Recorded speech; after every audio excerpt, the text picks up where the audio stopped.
오늘도 우리가 서로 말씀을 나눌 때에 하나님께서 우리 모두 심령 가운데 생명의 은혜로 채워주시기를 소망합니다. 50년 동안 이렇게 부부 생활을 하는데 한 번도 싸운 적이 없는 부부가 있었답니다. 소문이 쫙 난 거예요. 아주 금슬좋기로, 서로 사랑하기로, 서로 우애 있기로. 모든 사람들이 부러워하는 부부가 있었는데 하루는 어느 분이 이제 물었답니다.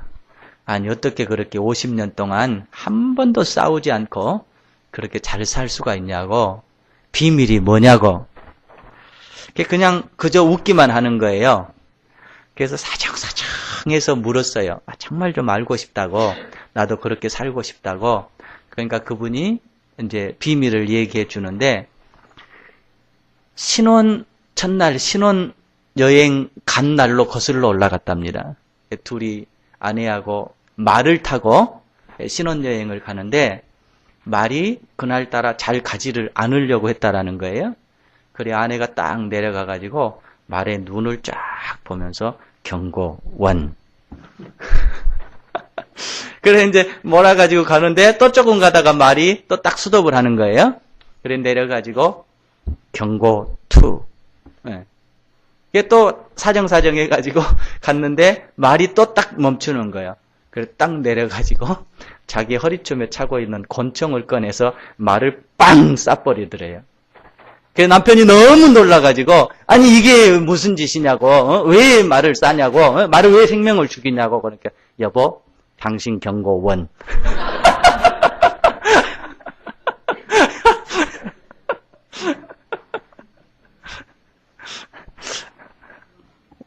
필요하신 분들 가정에서 쓰시기 바랍니다.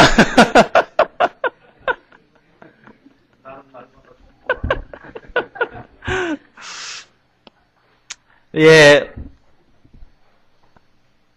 이제 오늘은 우리가 창세기 25장을 봅니다. 믿음의 조상 아브라함 175세 연세가 되었습니다. 그리고 아브라함은 이제 175세에 이르기로 이 땅의 삶을 마감하게 됩니다. 하나님의 부름을 받고 갈대아 우르를 떠날 때 그의 나이가 75세였습니다. 그리고 가나안 땅에 들어온 지 100년의 세월이 흘렀습니다.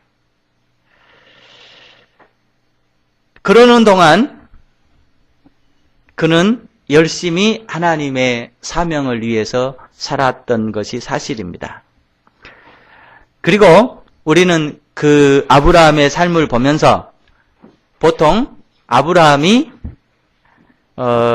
이삭과 이스마엘이라고 하는 두 아들이 있는 걸로 그렇게 알고 있습니다.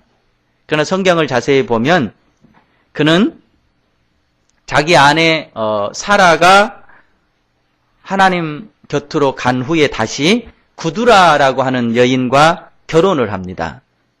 그리고 그 사이에 6명의 아들을 낳습니다. 그래서 아브라함의 스라에는 이제 8명의 아들이 있게 되는 것이죠. 그런데 오늘 본문 말씀을 보면 아브라함은 마치 자신의 삶을 정리해야 된 때가 된 듯, 마치 예견이라도 한 듯 자신 주변의 삶을 정리를 합니다.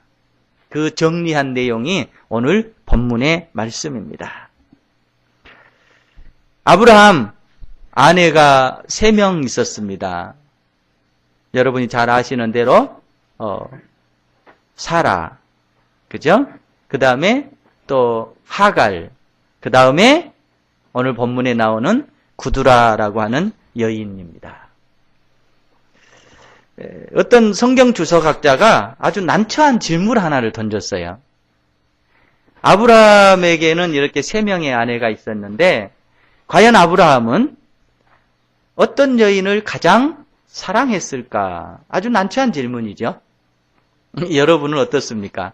여러분이 아브라함의 입장이었다라고 한다면 과연 어느 여인을 가장 사랑했을까? 아주 난처하죠, 대답하기가.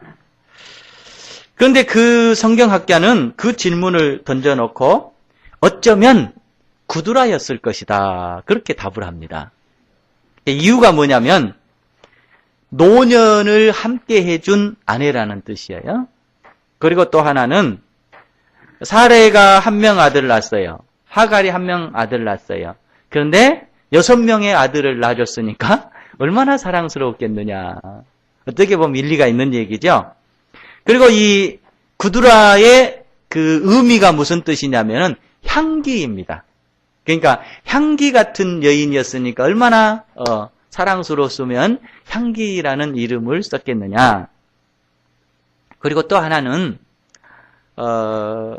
아직 이 구두라라고 하는 여인을 통해서 낳은 자녀들은 어려요. 그러니까 부모 입장에서 보면 다 큰 자녀들보다는 어린 자녀들이 훨씬 더 안타깝고 훨씬 더 애착이 가는 것은 틀림없는 사실 아닙니까? 이러이러한 이유들을 들어서 어쩌면 구두라였을 것이다 라고 얘기를 합니다. 그런데 이제 아브라함이 자신의 삶을 정리하면서 그 어린 자녀들 중심으로 해서 어린 자녀들에게 더 유리한 이렇게 삶의 정리를 해줄 법도 한데 그가 삶을 정리하는 모습을 보면 전혀 또 그렇지 않는 모습을 우리가 보게 됩니다. 그가 어떻게 삶을 정리했을까요? 우리 25장 5절, 6절 우리 같이 한번 읽어보십시다. 아브라함이 이삭에게 자기의 모든 소유를 주었고 자기 서자에게도 재산을 주어 자기 생전에 그들로 하여금 자기 아들 이삭을 떠나 동방 곧 동쪽 땅으로 가게 하였더라. 이것이 지금 아브라함이 자신의 삶을, 자신 주변의 삶을 또 가족들의 관계를 정리해 주는 모습입니다.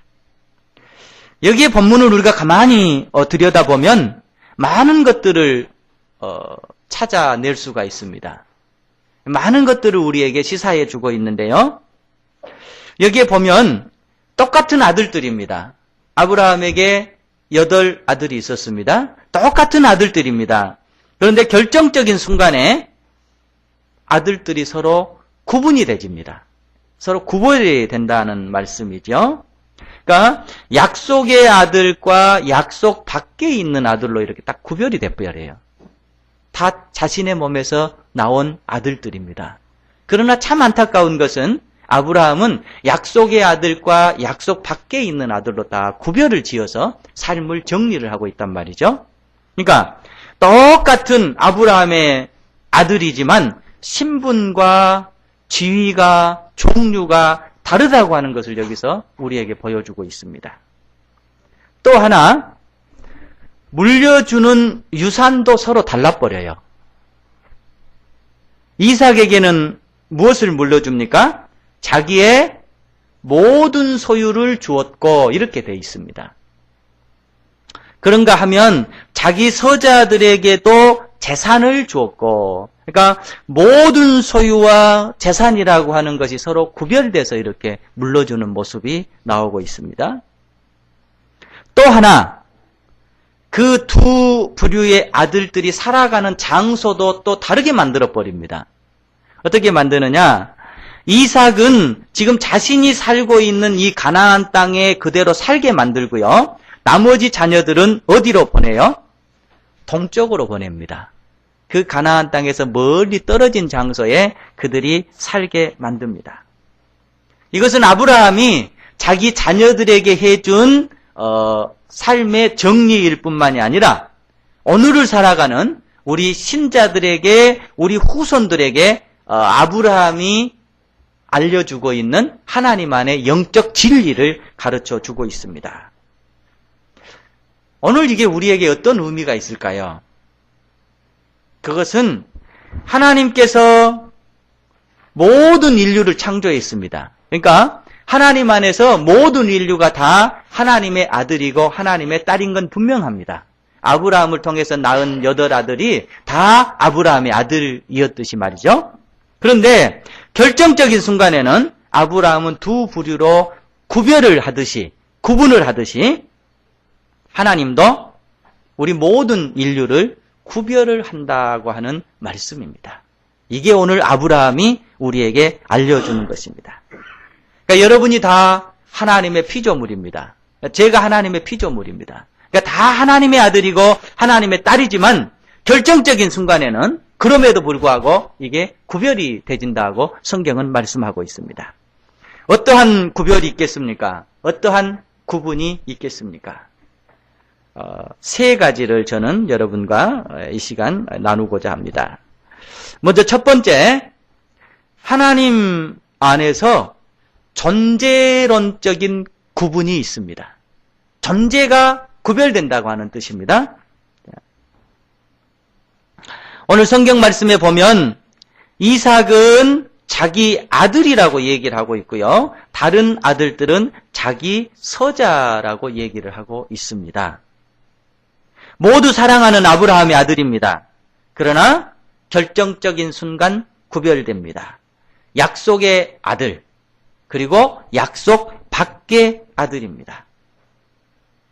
모든 인류가 저와 여러분을 포함해서 이 지구상에 살고 있는 모든 인류가 하나님의 자녀들임에는 틀림이 없습니다.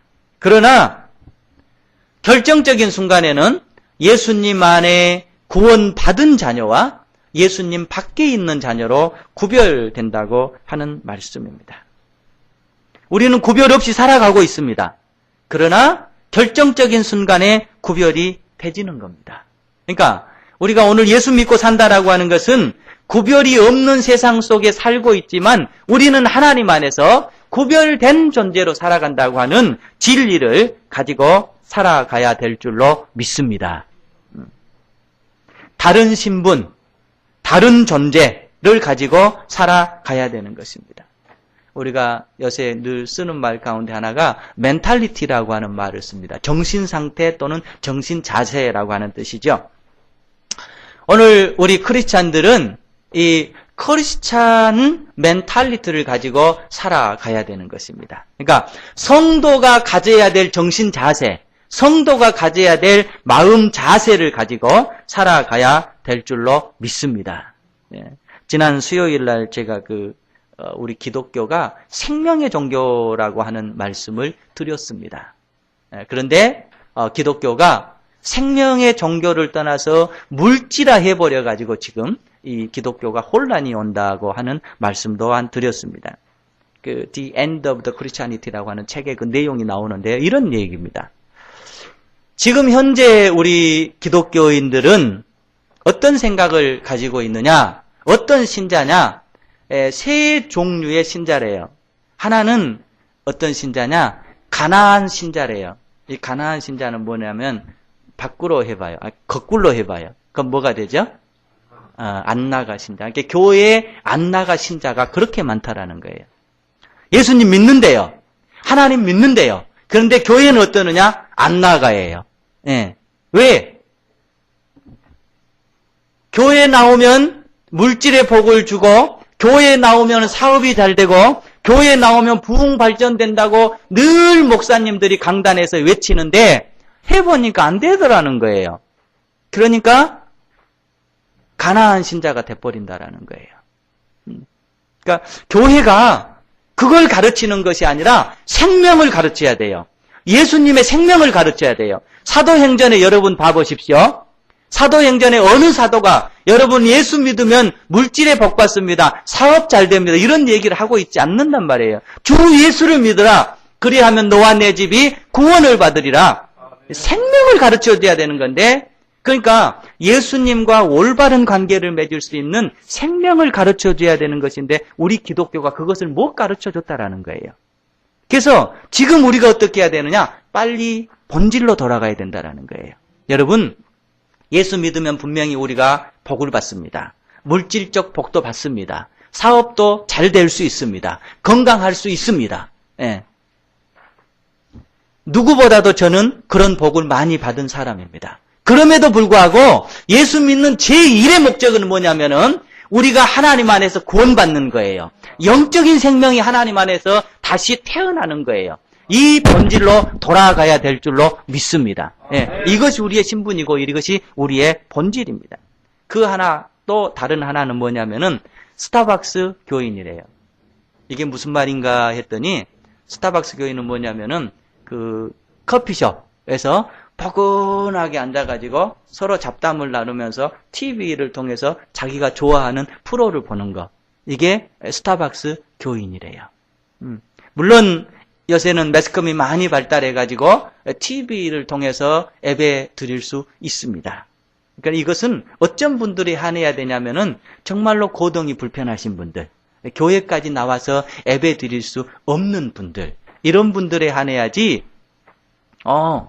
나는 TV 앞에서 예배 드리니까 예배를 다 드렸다? 아닌 거예요. 아닌 거예요. 하나님은 반드시 애물을 가지고 하나님 앞에 나오라고 얘기를 했어요. 이 애물이라고 하는 것은 누구를 얘기하느냐? 물질을 얘기하는 게 아니에요. 내 자신을 얘기하는 거예요. 그러니까 하나님 앞에 내가 정성껏 마치 옛날 구약시대에 재물을 가지고 성전에 갔던 것처럼 나라고 하는 재물을 하나님 앞에 가지고 나와서 하나님, 제가 내 삶을 영적 예배로 하나님 앞에 드립니다. 이런 삶이 있어야 된다라고 하는 거예요. 근데 그거를 못 가르쳐 준 거예요. 그거를 못 가르쳐 준 거예요. 그런 의미에서 큰 교회들에게 이거는 책임이 있습니다. 큰 교회들이 빨리 반성을 해야 돼요. 예. 자기 교회에 도움이 된다고 해서 하나님의 나라를 죽여버리는 거예요. 자기 교회 숫자 모은다고 해가지고 하나님의 나라를 죽이는 거예요. 그러니까 겉으로 보면은 남는 장사예요. 그러나 밖으로 보면은 하나님의 나라를 멸망시키는 존재가 되어버리는 거예요. 그 다음에 또 하나의 종류가 있는데 그건 뭐냐면은 굉장히 종교적이래요. 그런데 영적이지를 못하다는 거예요. 곧 이것은 무슨 말이냐면은 종교에 관심은 많다라고 하는 뜻이에요. 그런데 진정한 영이 어디가 있는가, 진정한 생명이 어디가 있는가에는 관심이 없다라고 하는 거예요.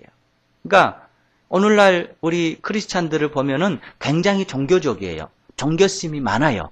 그러나 진리에 내 삶을 투자하고 진리를 내가 따라가고 진리를 내가 탐구하고 이런 거에는 별로 관심이 없는 거예요. 예. 그래서 빨리 어떻게 돼야 되느냐? 가난을 극복해야 되고 스타벅스를 극복해야 되고 그 다음에 종교를 극복해야 된다라는 거예요. 그러니까 여러분과 제가 믿는 것은 종교가 아닌 거예요. 예. 세상에 많은 종교들이 있습니다. 그러나 기독교는 종교가 아닌 거예요. 예. 이것은 진리고 이것은 생명인 것입니다. 그러니까 이런 유를 가지고 살아간 것이 뭐냐? 크리스찬의 올바른 멘탈리티라고 하는 것입니다. 구별이 되지는 거예요. 여러분이 이 땅에 살아가고 있지만 여러분이 나는 구원받은 성도로서의 올바른 자세와 올바른 정신과 올바른 신앙으로 살아갈 수 있기를 축복합니다. 신분이 달라진 거예요. 그럼 여러분의 신분은 뭐겠습니까? 저의 신분은 뭐겠습니까? 베드로전서 2장 9절에 보면 이렇게 얘기합니다.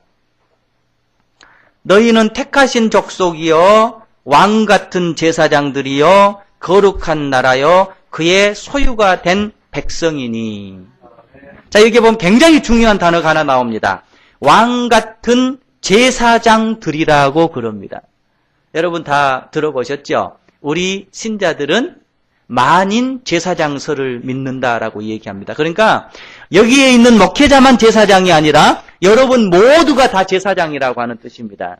근데 이 말의 진정한 의미는 뭐냐면 이런 거예요. 여러분 제사장이 뭡니까? 우리가 구약시대에 보면 그러잖아요. 자, 이스라엘 백성이 정한 시간에 하나님 앞에 예배를 드리러 나오는데 그때 당시는 예수 그리스도가 이 땅에 오시기 전이기 때문에 누구를 통해서만 하나님 앞에 예배를 드릴 수 있었느냐? 제사장을 통해서만 예배를 드릴 수가 있었던 거예요. 그래서 자기의 죄가 있으면, 자기의 문제가 있으면 누구를 찾아가느냐? 제사장을 찾아가요. 애물과 함께, 짐승 애물과 함께 제사장이시여 제가 이러이러한 문제가 있습니다. 이러이러한 죄가 있습니다. 하나님 앞에 저를 대신해서 고해서 이 애물이 저를 대신해서 죽게 만드셔서 저의 문제를 해결해 주십시오 라고 얘기를 하면 제사장은 그 애물과 함께 그 사람을 받아가지고 그 문제를 가지고 누구에게? 위에 계신 하나님 앞에 제사를 드리는 거예요. 그리고 그것을 해결을 해 주는 거예요. 이게 제사장이 해야 될 일입니다. 그러니까 오늘날로 우리가 적용을 해보면, 자, 다른 사람의 문제가 있습니다. 그때 그 다른 사람의 문제를 가지고 내가 하나님 앞에 기도해주고, 내가 하나님의 사랑으로 그를 감싸주고, 내가 하나님의 소망으로 그에게 불을 붙여주고, 하나님의 생명으로 그 속을 해결해주고, 그렇게 해서 하나님의 사랑이, 하나님의 소망이, 하나님의 은혜가 그 삶을 이겨낼 수 있도록 도와주는 것, 이것이 오늘 제사장으로서의 감당해야 될 몫입니다. 이게 제사장이라고 하는 뜻입니다. 그런데 대체적으로 오늘 우리를 살아가는 우리 성도들, 우리 교인들을 보면 내 고통, 내 문제 속에서 못 벗어나고 있어요. 네. 제사장이라고 하는 것은 자기의 범주를 넘어서는 거예요.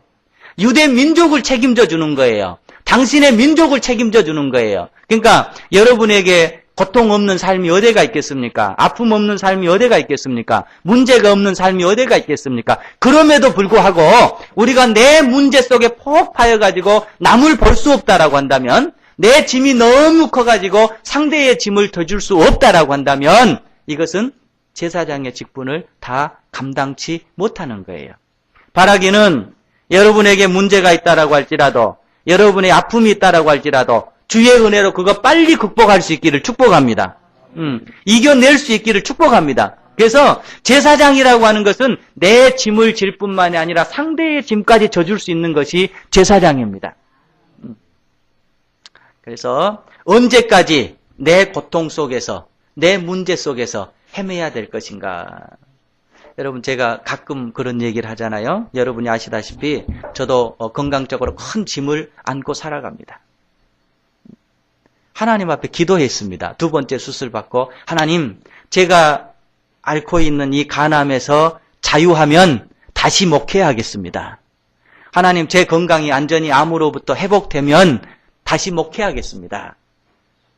그런데 어느 날 하나님께서 제 심령에 이런 질문을 하는 것 같아요. 그래.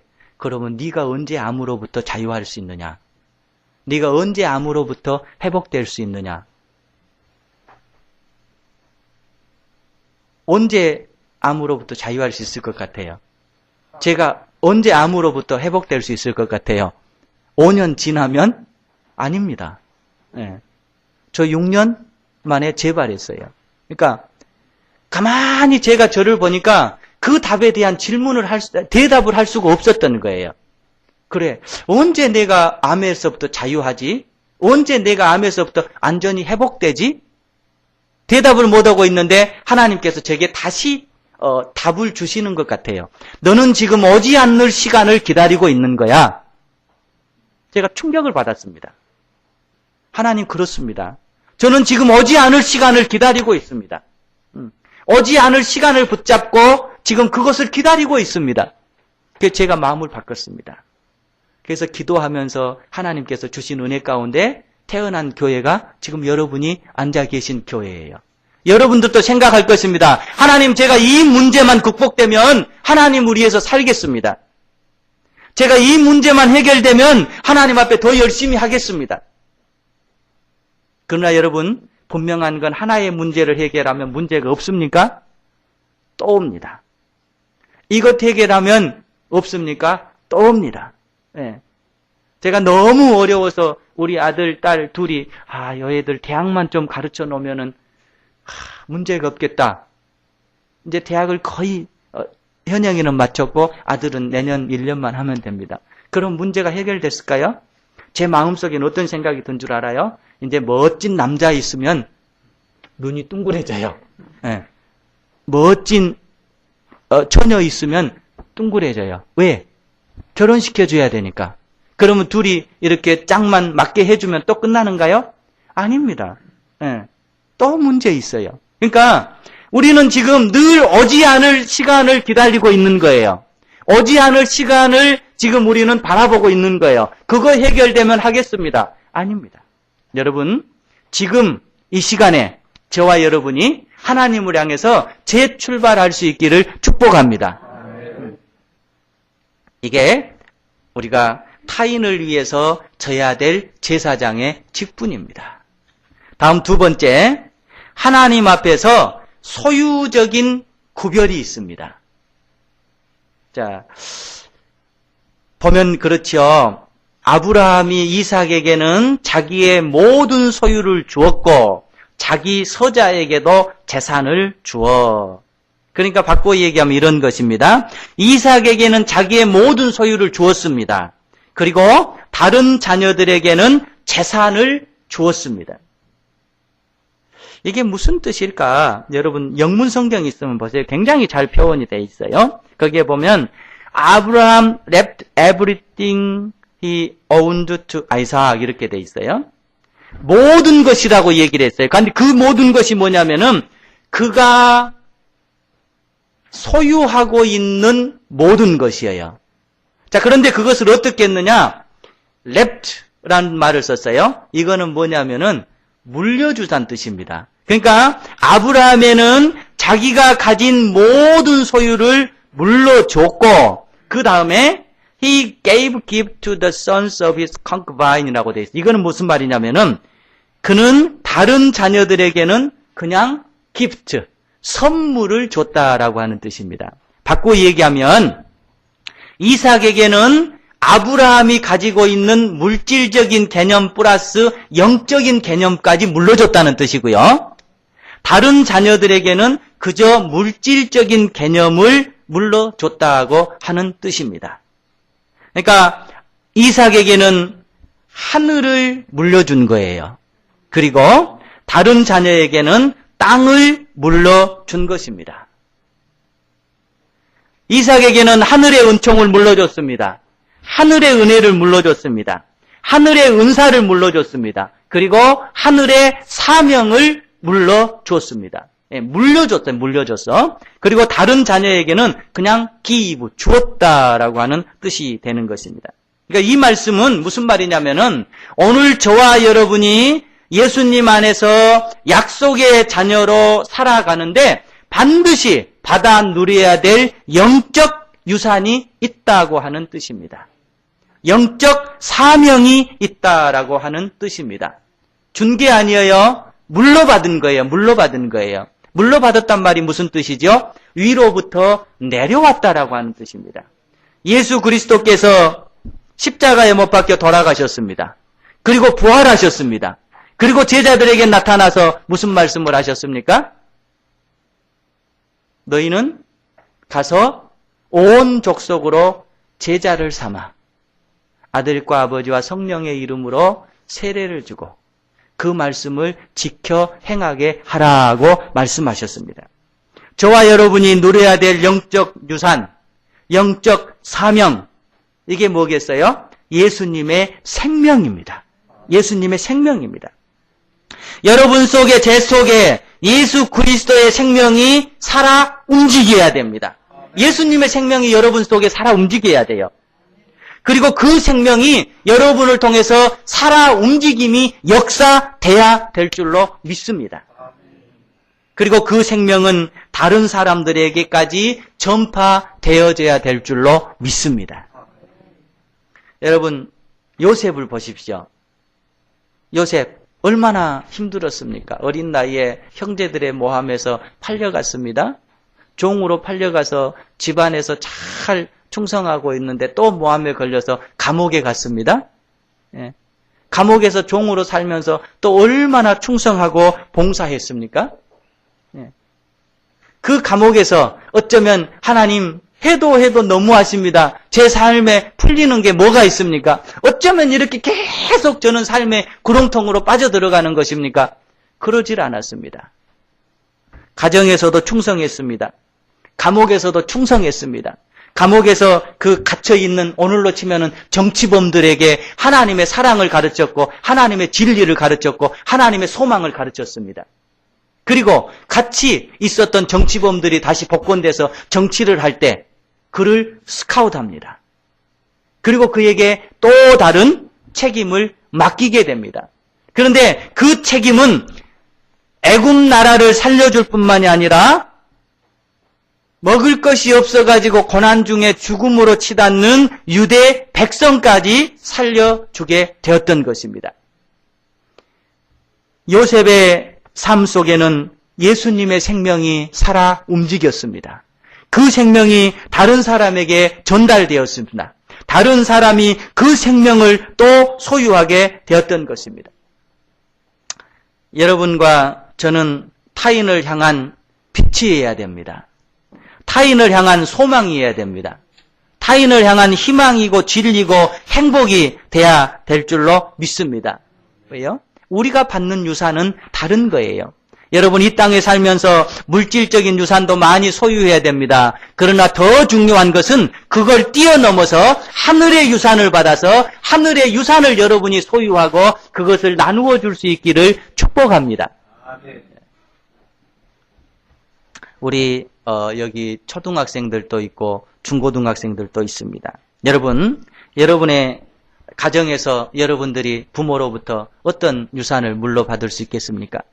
물질적인 유산 물려받을 수 있습니다.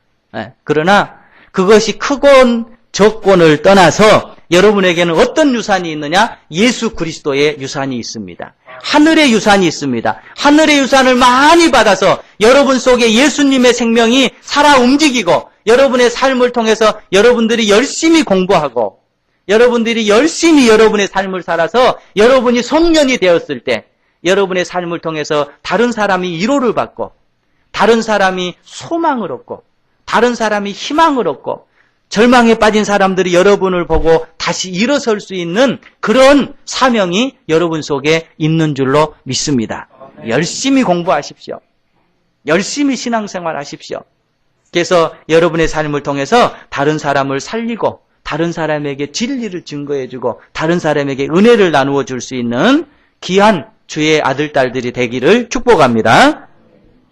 이제 마지막 하나는 하나님 앞에서 장소적인 구별이 있습니다. 6절에 보면 그렇죠. 이삭을 떠나서 동방 땅으로 가라고 얘기를 합니다. 아브라함의 마음이 얼마나 아팠겠습니까? 자기가 사는 이 땅에서 어린 자녀들이 살게 해주는 것이 부모의 심정이지 않겠습니까? 그럼에도 불구하고 다른 자녀들은 멀리 동방 땅으로 내보내는 거예요. 그리고 아브라함이 죽습니다. 그런데 아브라함이 장례 치루어질 때 그 자녀들은 오지를 않아요. 누구만 오느냐? 이삭은 물론 있었고 거기에서 얼마 떨어지지 않는 곳에 살고 있는 이스마엘이 와가지고 둘이가 아버지의 장례를 치르고 있는 것입니다. 이삭은 자기의 땅에 머물게 했습니다. 그리고 다른 자녀들은 멀리 동쪽으로 옮겨가서 살게 만들었던 것입니다. 왜 그런 걸까요? 약속의 자녀 이삭이 다른 자녀들과 자기가 죽고 나온 다음에 혹시 있을지도 모를 분쟁을 미리 방지하기 위함입니다. 6대 1입니다. 예. 그리고 어쩌면 분쟁이 붙으면 이스마엘은 아브라함의 편이 안 될 가능성이 많아요. 왜? 여러분 아시잖아요? 예. 그러니까 어떻게 보면 7대 1로 싸워야 되는 거예요. 만약에 분쟁이 일어나면. 그러니까 그 분쟁을 처리하기 위함입니다. 더 나아가서 세상적인 사람들로부터 약속의 자녀가 순수성을 보호하기 위함입니다. 그러나 더 큰 문제는 뭐냐면은 하나님께서 주시겠다고 하는 이 약속의 땅을 이삭에게 그대로 물러주기 위함입니다.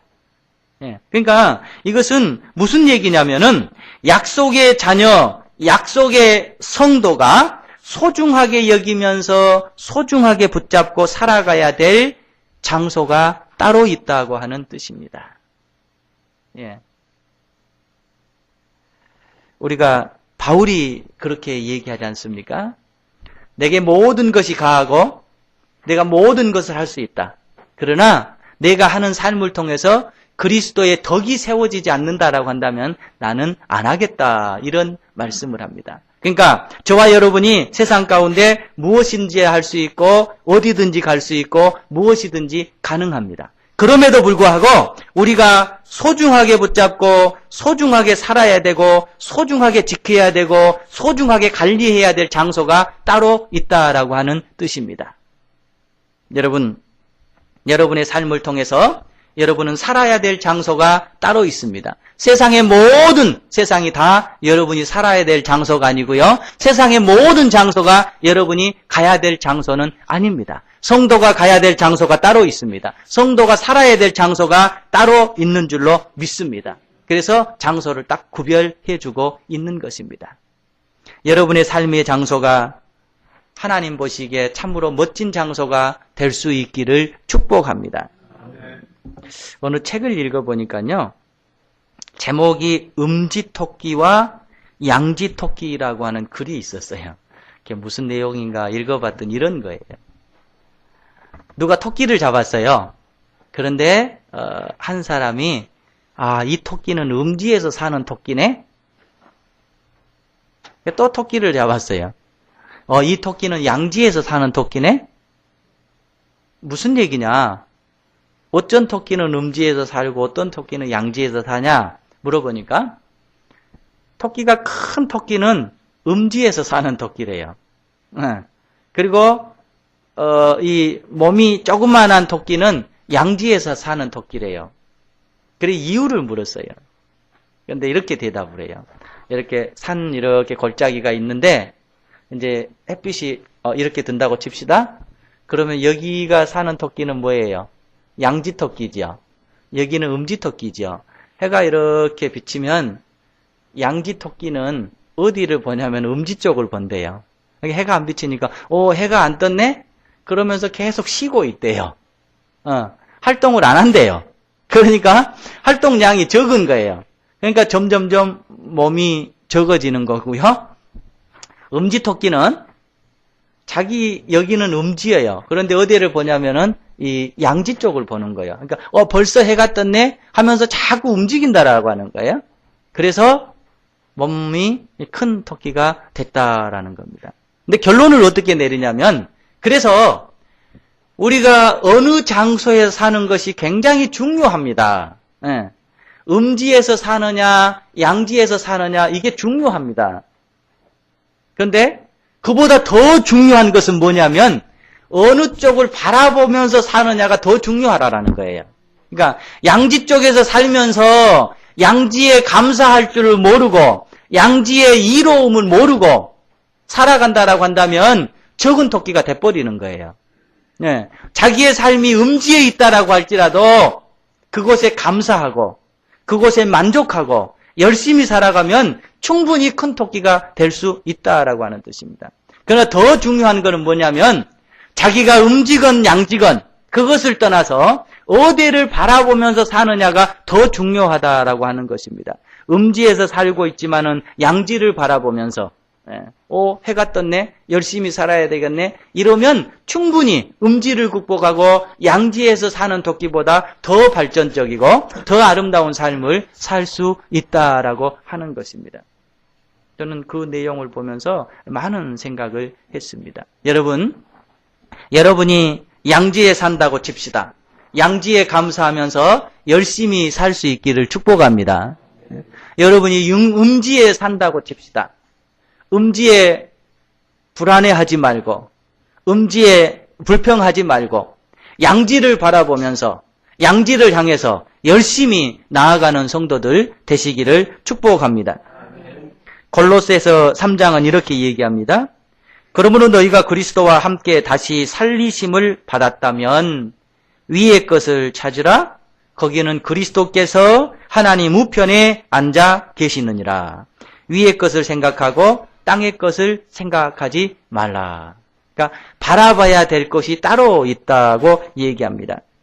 오늘 본문 말씀은 우리에게 하나님 안에서 존재론적 구분이 있음을 알려줍니다. 우리가 소유해야 될 유산상의 구분이 있음을 알려주고 있습니다. 삶의 장소에 구분이 있음을 알려주고 있습니다. 크리스찬의 멘탈리티를 가지고 크리스찬의 유산을 가지고 크리스찬이 살아야 될 장소에서 아름다운 삶을 사시기를 축복합니다.